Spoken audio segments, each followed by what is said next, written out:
Hey guys, we're back in Exploring World History, lesson number 4, Religion in History. What do you think? Do you think there's a lot of religion in history? Do you think there's a little bit of religion in history? I really wish we were in more of a classroom setting. We could talk about that for a little while and figure it out. And I think a lot of people think there's not that much religion in history, and it's not a lot about it is talked about. However, there's a thread of religious motivation throughout almost all historical events, okay? And we'll see some of that briefly as we go through some of this. And you'll see it in other things as you study it and get into different classes and things. So, understanding world history really means understanding the importance history has played and continues to play in world events and how religious motivations have influenced those events as well. Um, Religion tends to dominate a good majority of people's thinking, right?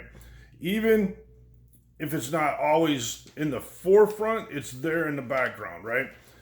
So, you get people who may not be great, Christians who may not be great, Muslims who may not be great Hindus, and they do things that may be contrary to the religion, but they're the big things, they go back to their founding religious principle.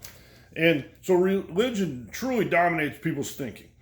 A vast majority of the people who have ever lived have seen life in spiritual terms. Most ancient people believed that their nation was formed by divine cause, right? And some modern nations do.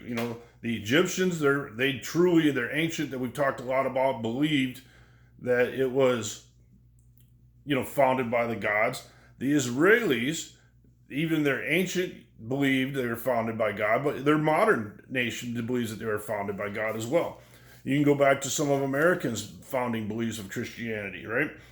But so it's important and it's always there, and we have to kind of look at that aspect. And one thing I will say is that we, are Christian, right? I know I'm a Christian. I'm assuming you guys are Christians that are watching this. So and we believe 100% what Christianity believes. But other people who with different religions believe their religion just as much as we believe ours, if not more.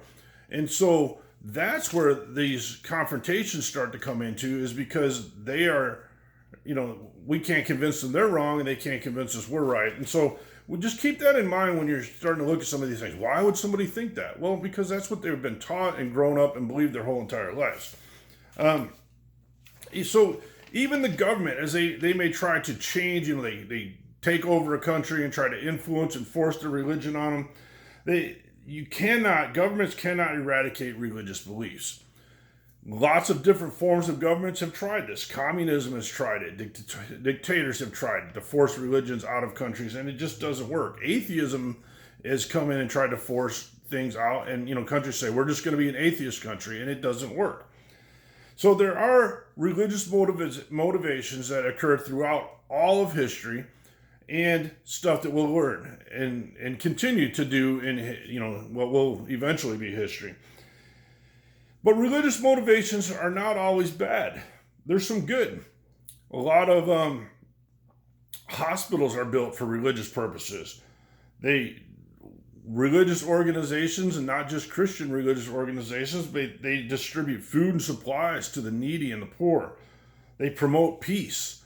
They do a lot of things like that are very helpful and try to be helpful.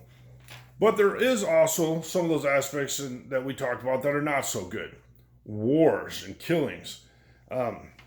Sometimes the hiding of expansionism of a nation is hidden through religious motivations. You can go through history, off the top of my head, the Crusades. There's, lots of other wars that were predominantly based on religion. And so that is a problem and not such a good influence. So what about here in America? Religion played a very important role in America's founding. And I know some places are starting to get away from that and trying to teach something different. Say, they call it revisionist history, and it's truly not accurate, okay? Many of our founding fathers were religious, to say the least, and most of them were Christian, okay? it has become an accepted norm in the U.S. today to say, "Oh, I'm Christian," right? And some of the things that come along with Christianity.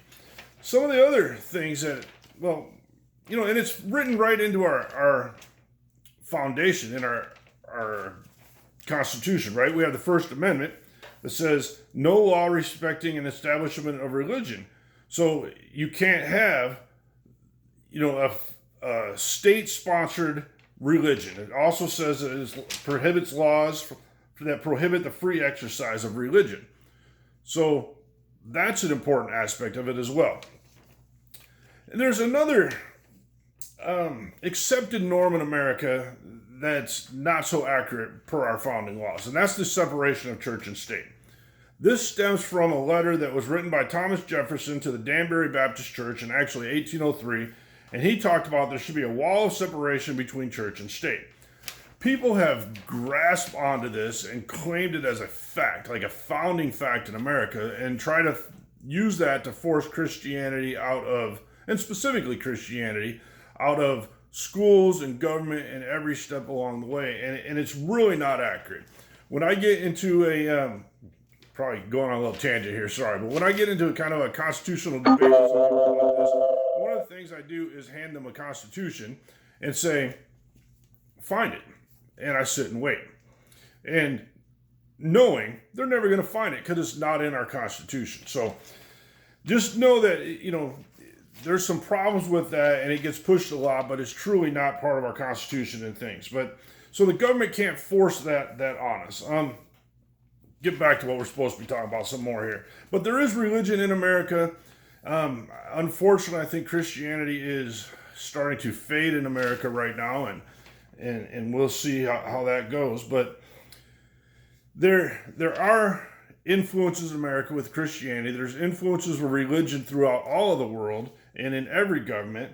And it kind of leads to the next point of saying this, that a healthy respect of religion in government is a good thing, okay? It's what the people believe and what the people want. And the book talks about, secularism is a religion. And so, people are trying to support, the governments are trying to support a secularism. It's the same thing as promoting a religion. And I agree with the book on that. But what's important for us to learn today is that, and make sure we remember today, is that religion in history is rampant throughout all of history. It has a drastic effect on history and has a continuing influence on the religious motivations, have a continuing influence on all of history, including things that are going on today. Thanks.